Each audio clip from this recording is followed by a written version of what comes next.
punch heard around the world. Alyssa Thomas puts a knee in Caitlin Clark's groin, puts a fist in Caitlin Clark's throat, and then uses her as a stepping stool, as leverage, trying to get up, putting all 215 pounds of Alyssa Thomas on Caitlin Clark. Again, in the game, no foul.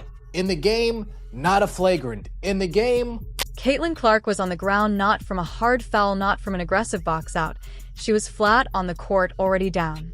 And Alyssa Thomas walked over to her, drove her closed fist into Clark's throat, and then stepped over her like she was a speed bump, like she was nothing. Like Clark was not the most valuable, most watched, most talked about player in the history of women's professional basketball, and the referees, they saw nothing. They called nothing. They blew no whistle.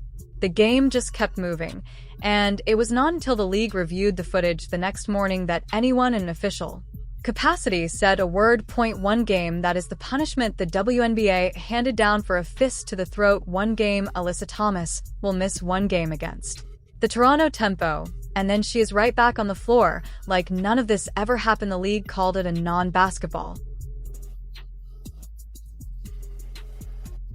The WNBA issued a statement upon post-game review.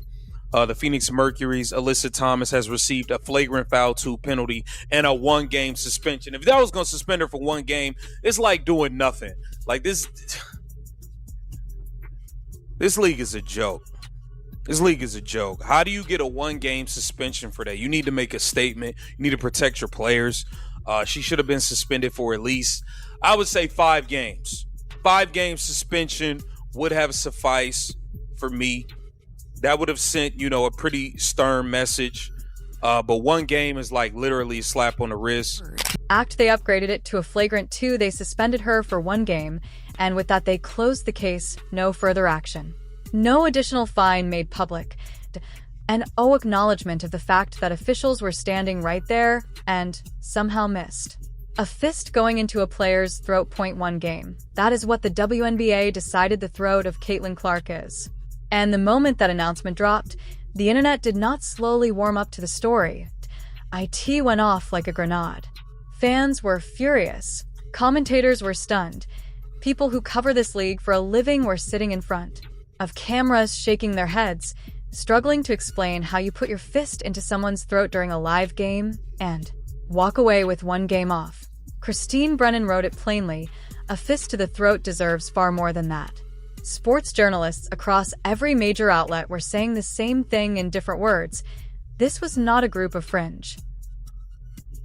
If I were Caitlin Clark, I would seriously consider going to play overseas somewhere and get the royal treatment and get real money. From the Saudis? From somewhere. And there's international. She can't go to the Saudis. Well, she can't go to the Russians either, as we saw that, Brittany Griner got stuck there. She did. Well, yeah, in jail. Right. So can't take that money from PIF. But a lot of the women actually do play, in European leagues because they. Let's be real. If Caitlin Clark played in Russia and Alyssa Thomas was over there playing like that and she put a fist in her throat, Putin would have her thrown in the gulag. Do you get me? And I'm not kidding you. Fans being dramatic. This was the mainstream sports world, across platforms and networks, looking at the WNBA's decision. Here is exactly what happened, because the details matter. That IT was the second quarter. 6 minutes and 52 seconds left. Clark drove into the lane and fell following contact with Phoenix defender Lexi Held. She was already on the ground. The ball was loose, and in the scramble that followed, Thomas apparently struck Clark in the groin area with her knee multiple times. And then, when Clark was still lying there trying to recover, Thomas pressed her closed fist directly into Clark's neck. Then she stood up and stepped over her. An foul was called in the moment. None of it was flagged live. The referees looked right at that floor and let the game continue. Think about that. You do not accidentally press your closed fist into someone's throat. Goes right into the groin, dog. Oh my goodness, look at this, man. And when you go back, you see Stephanie White is yelling something. I don't know what she's yelling. Look at this. I don't know what she's yelling, man, but nobody's paying attention to the dirty work being put on her. We saw the fist to the throat, right? The knee to the groin. Look, everybody had Scramble collision. That is a choice. And saying out loud that it does not make sense. Thomas is not fighting for the ball at this point. The ball is already gone. Clark is on the floor, and Thomas plants her fist. Deliberately. Then she gets up and steps right over the player she just hit. She does not check if Clark is. Okay, she does not step around her. She steps over her, like she was making a statement, like she wanted everyone watching to understand exactly what had just happened and who was in control. The referees who were there in person, with court-level views, caught nothing that IT took a post-game review of the footage to even get the call upgraded to a flagrant at all. Here's the real problem with one game, that IT sends a message, and the message it sends is not the right one.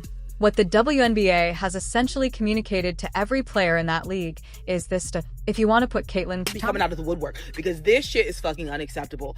I know people don't like Caitlin Clark. I know they don't want to ever acknowledge what she's done for the WNBA. I know women in the WNBA, black women as a whole, want to act like she's just irrelevant, act like any old person off the street that can dribble a basketball can waltz into the WNBA and do what Caitlin Clark does. I know that's the narrative surrounding her, but I need more people to speak up about this. This is not sports. This is not why we get into sports. This is not sportsmanship behavior. This is not the mentality that we want to see on our screen. This is not what we're trying to teach our young women who want to get into basketball, who want to play sports. I need more people to speak up and to be more vocal about this.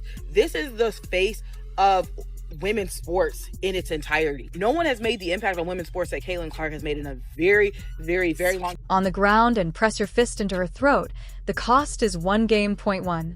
That is a voluntary choice any player can make at any point in any game and decide the trade-off is worth it. That is not deterrence. That is a price list. A 5-game suspension changes how players think. A 10-game suspension gets people's attention. Point 1 game against the Toronto Tempo, a team the Mercury beat anyway, does not change anyone's behavior. It does not make any player in that locker room think twice. That IT does not make the next person who considers going too far with Clark recalculate. That IT just tells them the door is open. And here is what makes it even harder to accept. This is not Alyssa Thomas's first moment of rough play against Clark. The pattern exists. Players have been taking liberties with Clark in ways that would not be tolerated against other stars in this league, and the league has been inconsistent.